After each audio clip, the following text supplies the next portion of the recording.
Yeah, I felt like we moved the puck well. We just couldn't, finish on those last plays in the first period, and we were able to do that in the third.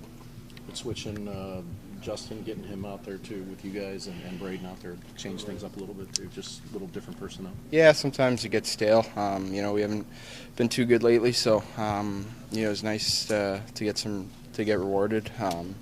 I think Jake did an incredible job in front of the net and was a big factor in all three of those goals. Does it make it just easier for you guys to have a shooter's mentality when you know he's willing to get in there and just take the abuse and whatever happens at that net front? Yeah, he makes a living around that net, and he's hard down there. He gets open, he screens, he does a lot of little things that make all the world. So I think he deserves a lot of credit for the power play success tonight. Some Blues fans are saying he's the best net front guy since Big Walt. You seen some of these? Well, Big Walt's a lot bigger, but he does a great job down there, and he's hungry on pucks, and it really, the way power plays are going now, and you really need a good net front, and he's been a big part of it. Yeah, I don't think I'm going to change it, so it's been working well for me, and there's no plans to change it up anytime soon. What do you feel like changed power play-wise there in the third period for you guys? I thought we were just being more direct, start putting stuff towards the net, and that creates chaos, and that's when things open up for you. So we had a good game plan coming into the game and just weren't executing, and I thought in the third we executed. I know we're going back a couple months to when Drew made that change and kind of put you. What was that conversation like? Did they say, you want to do this? And you said, give it to me? Or no conversation. Just came to the rink. My number was on the board in the blue paint, and I knew my job from that point on. So, is that a role you played before, maybe in juniors? Or? So I was actually on Tomer's flank in junior, so I don't run it like he does, so it makes sense that I got put on the goal line. But, yeah, you got to adapt, right? When you jump to the next level, you're not always going to have the spot you had in junior or whatever it is. So, whatever I can do to get on the power play and stay on it, I'm going to do. The power play that changed in the third period there? I think we just, we felt after the second period that we need to make adjustments on the power play and just change it up to see if we could get some life on our power play. We felt, it didn't give us much energy. And in fact, it probably took energy away from our group in the first period. Felt that, my fourth line change within the game, which was probably midway through the second or latter part of the second, we seemed to start getting some energy there, and we scored shortly after that, and started to play a little bit better latter half of the second period and into the third. So when you put Shen out there, and that's where Kyrou was, and I guess fault for Crew. Yeah. What did they specifically provide? Maybe that energized that. I don't know if they provided anything differently, but we seemed to be more direct and move the puck and execute and get more pucks to the net and just make quicker decisions. I thought as a whole, whether it was 5-on-5 or on the power play early on, everything was really slow for us, and they seemed to just move the puck a little bit quicker, and the puck started going in the net for them. We've talked about it a lot, but Def, Texas, and Jake Neighbours in front of that. Yep. No, he's again done a great job. Obviously, on Robbie's goal, he's right in front of the goalie. So, and even Schenner's goal there coming downhill.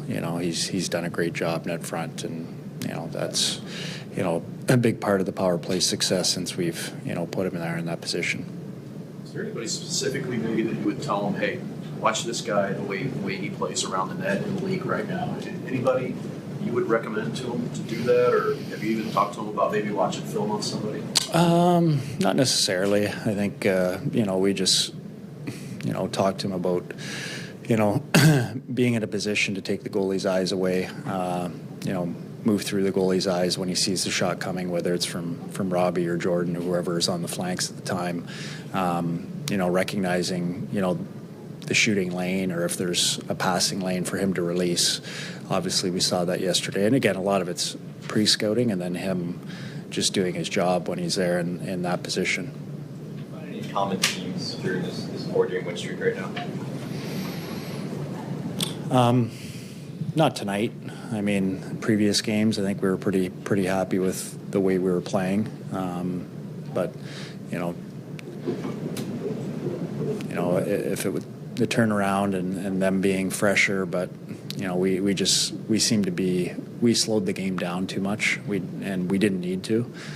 We could have played with a lot more pace, and I think when you look back at the Minnesota game, the first 40 minutes we played with a lot of pace. We were direct.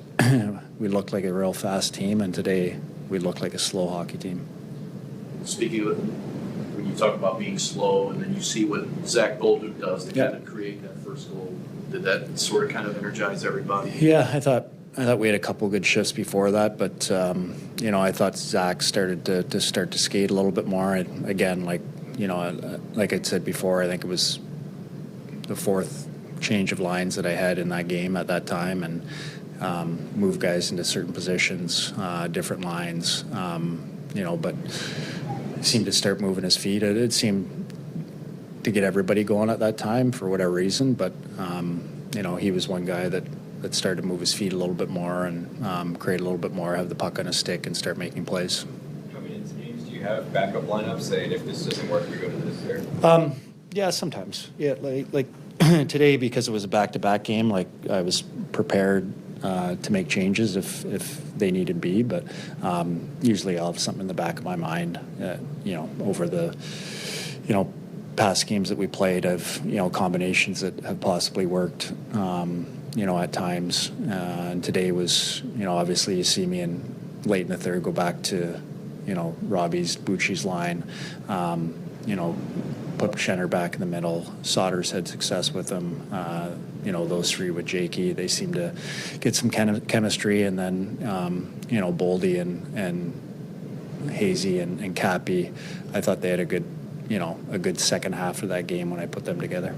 Drew, I don't think we'll get a chance to talk to you tomorrow. That matchup Tuesday, how much will that tell you about where you're at? Well, I think we put ourselves in a position, coming off 2 weeks of hockey where we didn't play well.